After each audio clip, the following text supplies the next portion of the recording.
What did Kitty say? What's Kitty say? What's Kitty say? Kitty. Kitty say what?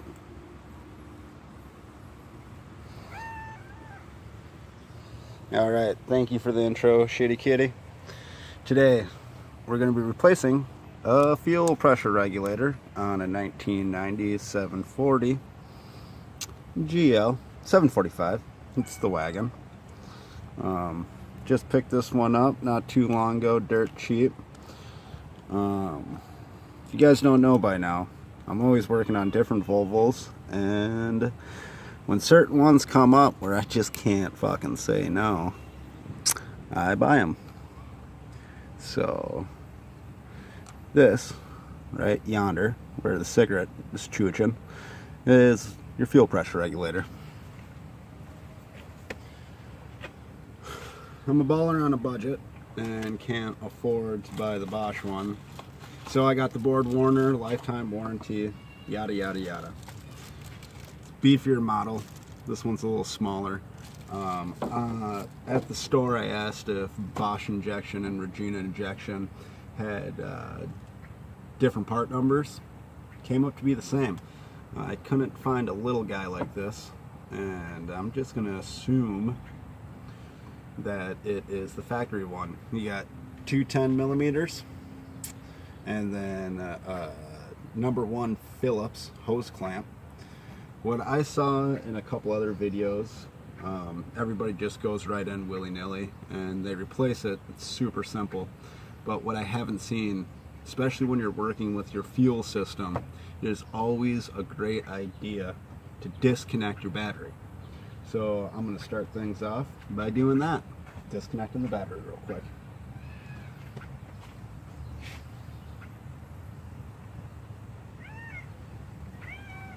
Kitty.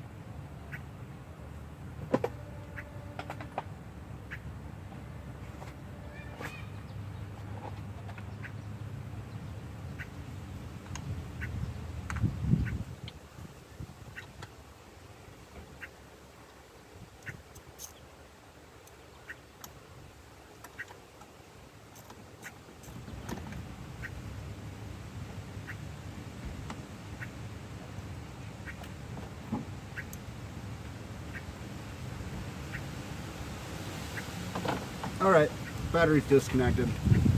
Safety first.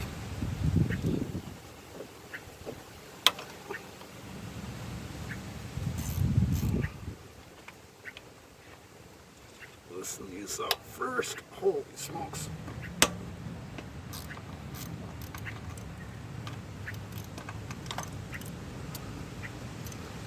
Both of these 10 millimeters.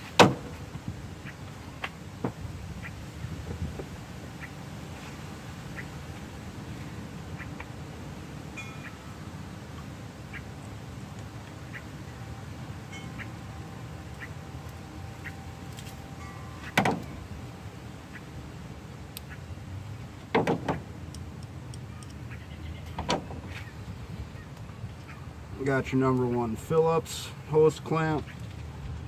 Ooh, number 2 actually, excuse me.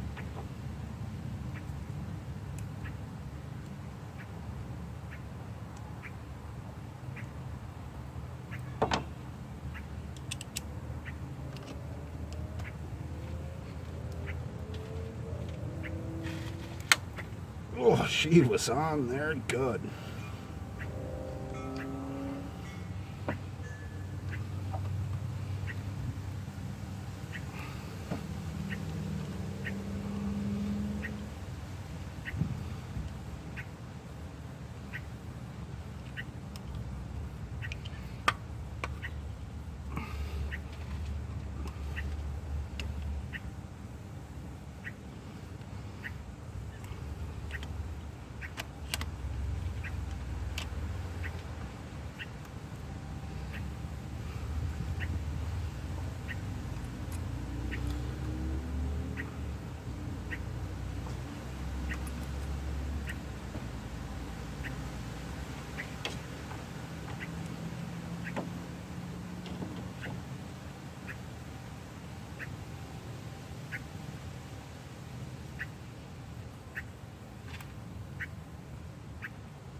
So I forgot, it is a hot day here in Minnesota, and I should have taken the gas cap off to decompress the tank, but I didn't.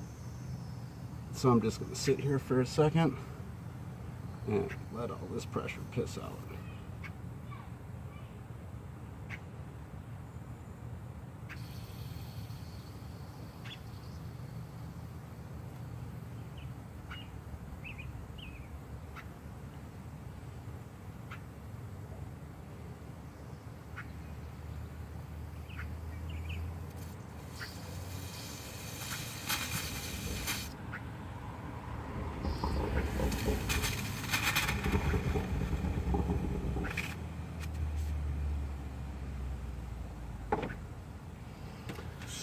All right, guys, make sure you do that.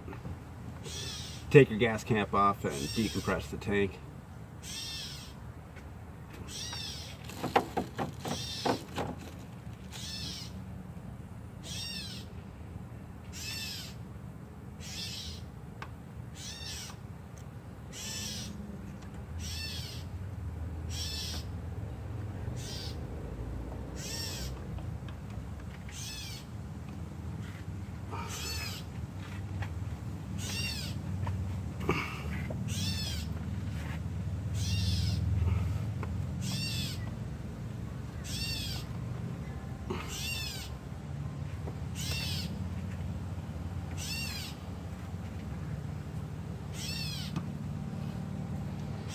All right, looks like the previous O-ring is stuck.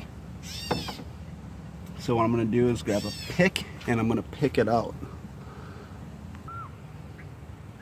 All right, we're back. You got the pick? Pop this O-ring out. As you can see, little O-ring.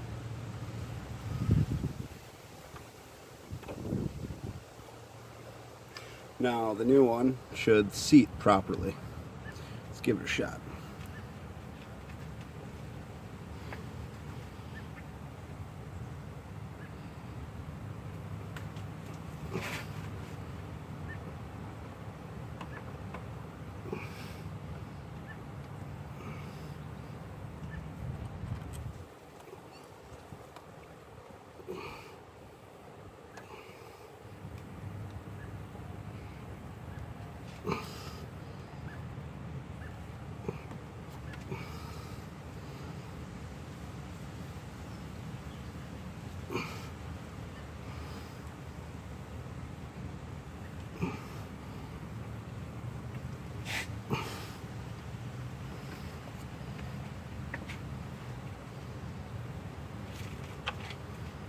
Take your 210 mils.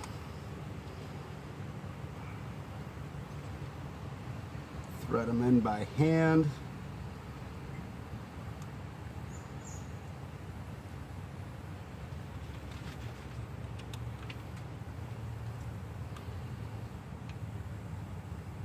Something I like to live by. If you can't thread everything in by hand, there's no need to have a ratchet or an impact on it. You always want to make sure that your threads are nice and taut before put a wrench on it. It's easy to cross thread and strip things.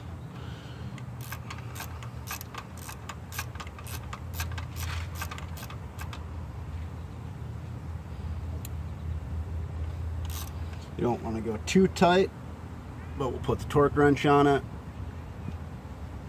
Click.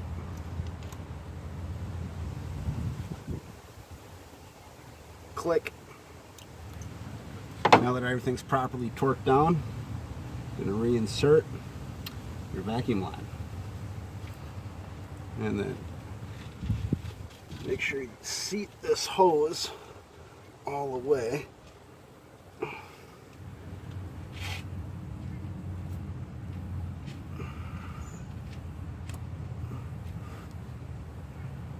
All right, hose is seated. Now we're going to take our number 2 Phillips. We're going to go ahead and we're going to tighten this hose clamp back down.